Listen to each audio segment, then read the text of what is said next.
सर्वेभ्यो नमो नमः। मैं doctor Praful sir, आप सब कैसे हैं?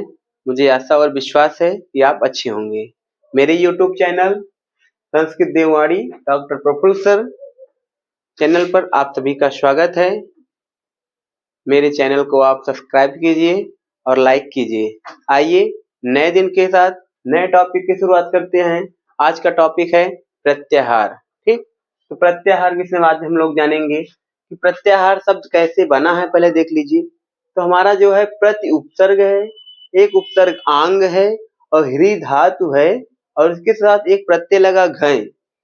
पहले उपसर्ग क्या होता है समझ लीजिए। जो किसी शब्द या धातु के पूर्व में लगते हैं वह उपसर्ग कहलाता है। जो किसी शब्द या धातु के बाद में लगते हैं वो प्रत्यय कहलाता है। तो हमारे यहाँ पर प्रति उपसर्ग है, एक अंग उपसर्ग है जिसका आ होता है बड़ा, उसके बाद इसमें ह्री धातु है, घय प्रत्यय लगने से प्रत्याहार शब्द बनते हैं। ठीक, अगला आता है कि प्रत्याहार का शाब्दिक अर्थ क्या होता है। प्रत्याहार का शाब्दिक अर्थ क्या होता है? संक्षेपीकरण। क्या होता है? संक्षेपीकरण। इसके बाद आता है कि प्रत्याहार की परिभाषा क्या है। संस्कृत में इसको क्या बोलते हैं? देखिए, प्रत्याह्रियन्ते संक्षिप्यन्ते वर्णाः यत्र श प्रत्याहारः। ठीक, इसको हिंदी में परिभाषा बोलेंगे कि जिसकी सहायता से कम शब्दों में अधिक से अधिक बातें कही जा सके उन्हें प्रत्याहार कहते हैं। अर्थात प्रत्याहार की सहायता से हम कम से कम बातों में बड़ी से बड़ी बातों को कर देते हैं, इसी को कहते हैं क्या? प्रत्याहार कहते हैं। और प्रत्याहार संज्ञा विधायक सूत्र, तो प्रत्याहार संज्ञा विधायक सूत्र क्या है? आदिर अंतेन सहेता। आदि और अंत एन सहेता, आदि अंतेन सहेता। ठीक, ये कहता है क्या? आदि और अंत के साथ साथ जो बीच वाले का भी बोध कराए, वो होते हैं प्रत्याहार के वर्ण कहलाते हैं। ठीक, आइए प्रत्याहार जो बनते हैं तो कुल 14 माहेश्वर सूत्र होते हैं। इन्हीं 14 माहेश्वर सूत्रों से ही प्रत्याहार बनाए जाते हैं। चलिए देखते हैं। तो पहला हमारा क्या है? जैसे प्रत्याहारों की पहले संख्या, यानी प्रत्याहार कितने होते हैं। तो कुल प्रत्याहारों की संख्या जो होती है,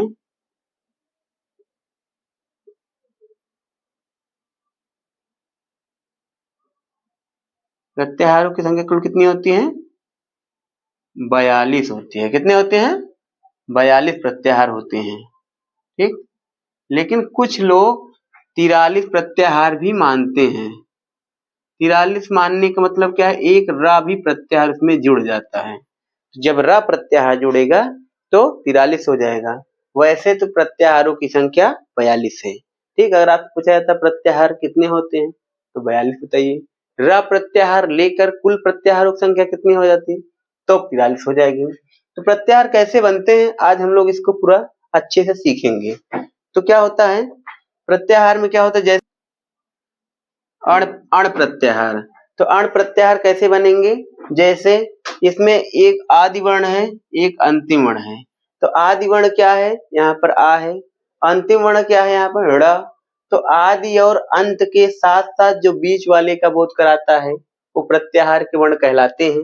तो इसमें आ है तो आ स्टार्ट करना है। जाना कहाँ तक है आपको? ड़ तक जाना है। तो आज इसमें कौन कौन से वर्ण आ जाएंगे?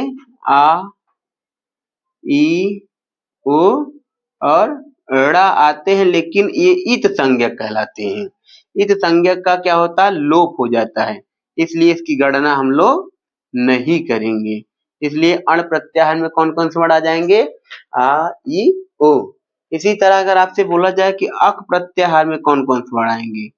अक, तो अक में कहाँ देखिए, आ यहाँ स्टार्ट है और का कहाँ पर है?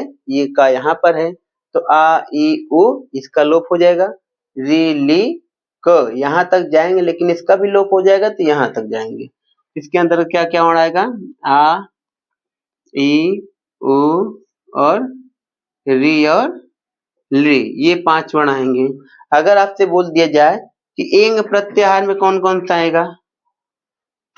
एंग, तो एंग कहाँ? देखिए ए यहाँ है, अंगा कहाँ है? यहाँ पर है। तो एंग के अंतर्गत ए और ओ आएगा, इसका लोप हो जाएगा, तो एंग में आ जाएगा आपका ए और ओ। अगर इसी तरह बोल दिया जाए तो एच प्रत्याहार के अंतर्गत कौन से वर्ण आएंगे? एच, तो ए कहाँ पर है? ए यहाँ पर है। च कहाँ है? यहाँ पर है। तो ए ओ आए औ, ये 4 वर्ण आएंगे आपके एच प्रत्याहार में, ए ओ आए और औ, ये 4 वर्ण इसमें आते हैं। अगर आपसे पूछा जाए कि अच प्रत्याहार के अंतर्गत कौन कौन से वर्ण आएंगे? अ और च, तो आ स्टार्ट कहाँ पर है? यहाँ से स्टार्ट है। च कहाँ पर है? यहाँ पर है। तो अंतिम वर्ण को आप मत लीजिए, अ ई उ री ली ए ओ ऐ औ, ये होते हैं आपके इसको बोलते हैं स्वर वर्ण। क्या होता है ये? स्वर वर्ण बोलते हैं, स्वर, क्योंकि इसके अंतर्गत संस्कृत वर्णमाला के संपूर्ण स्वर आ जाते हैं। तो ये 9 स्वर होते हैं, इसी को अच बोलते हैं, इसी को स्वर बोलते हैं। संस्कृत में स्वर कितने होते हैं? 9 होते हैं, आ ई उ री ली ए ओ ऐ औ। ठीक, इस प्रकार से आपके ये स्वर हो गए। अगर आपसे बोला जाए कि हल प्रत्याहार के अंतर्गत कौन कौन से वर्ण आएंगे, तो हाथ यहाँ से स्टार्ट हो रहा है, ला यहाँ पर है, लेकिन जहां से बोला जाएगा हल बोला जा रहा है, तो ला जो होगा आपका इसके ऊपर नहीं मिलेगा, इसके नीचे ही जाना है। अंतिम वर्ण कहीं ला होगा, तो ये ला मिल गया। तो हा हयवरट लड़ इमं गणनम झवई गणदस जब गणदस खप छड़ चढ़तो कपय सक्सर हल, यहाँ पर आपको ला मिल रहा। तो ये आपके इसको बोलते हैं व्यंजन वर्ण। क्या होते हैं? ये संस्कृत के जो व्यंजन होते हैं, इसमें संपूर्ण व्यंजन आ जाते हैं। तो 33 व्यंजन होते हैं, 33 व्यंजन पूरे इसमें आ गए। ठीक, इसके अंतर्गत कुल आपके 33 व्यंजन आते हैं। इसी को हल प्रत्याहार कहते हैं, जिसमें संपूर्ण व्यंजन आ जाते हैं। अगर आपसे बोल दिया जाए कि जस प्रत्याहार के अंतर्गत कौन से आएंगे? जस, जस, तो देखो जा यहाँ पर है, सा यहाँ पर है, तो जब से अंतर्गत ज ब ग ड द श, यहाँ तक आएगा, ज ब ग ड द श, यहाँ तक आपका जाएगा। ठीक, अगर आपसे बोल दिया जाए कि यय प्रत्याहार में कौन कौन से जाएगा? य, तो यय प्रत्याहार में या कहाँ पर है? हयवर्ड का या यहाँ है, और या कहाँ है? फिर दूसरा या यहाँ पर है, तो यहाँ से पूरा लेके आपका ये सब पूरा सूत्र यहाँ तक आ जाएगा। इस तरह से हो जाएगा यहाँ। अगर आपसे बोल दिया जाएगा अल प्रत्याहार के अंतर्गत कौन कौन से आते हैं? अल, आ कहाँ है? ये है। ला कहाँ है? ये है। तो संपूर्ण स्वर और जो व्यंजन होते हैं, संपूर्ण स्वर और व्यंजन उसके वो क्या होते हैं? अल प्रत्याहार के अंतर्गत आते हैं। इस तरह से आप चाहे जहां से आप यहाँ से भी उठा लिखिए। अगर बोला जाए आपको खर में, ख से या रा तक जाएगा। अगर बोले आपको सर प्रत्याहार, सा से रा तक जाएगा।